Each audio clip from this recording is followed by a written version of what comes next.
going to talk about? It's about anybody. They even suggested they come to the White House. It's a big difference.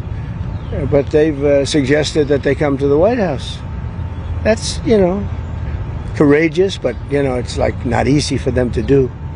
But they suggest, because I can't go now because of what's going on. I had to come back early from the G7, which was terrific, by the way, in Canada. Really terrific. Good people. Is there a possibility of next week or sooner that Well, I don't know how much longer it's going to go on. I mean, they're totally defenseless. They have no air defense whatsoever.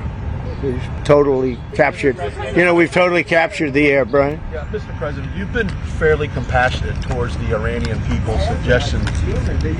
I know a lot of people from Iran, from New York, from Washington, mostly from New York. They're incredible people. They're smart. They're energetic. They can be difficult, but so can you.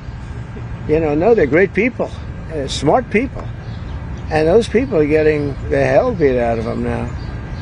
And it's really a shame. It's so stupid.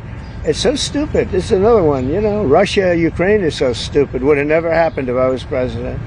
You guys agree with that, right? Would have never happened if I was president.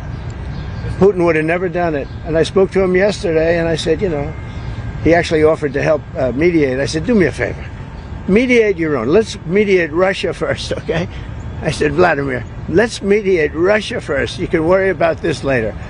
But I think that's going to work out too. But so many people have been killed. The big thing with that one is far more people are dead than have been reported in the Ukraine, Russia. Many, many more people. A building falls down, they say nobody was hurt. It's like ridiculous. Question on deportation. Unconditional surrender. Two very simple words. Very simple. Unconditional surrender. That means I've had it. Okay, I've had it. I give up. No more. Then we go blow up all the all the nuclear stuff that's all over the place there. No, they had bad intentions. For 40 years they've been saying death to America, death to Israel, death to anybody else that they didn't like. They were bullies. They were schoolyard bullies. And now they're not bullies anymore, but we'll see what happens. Look, nothing's finished until it's finished. War is very complex. A lot of bad things can happen.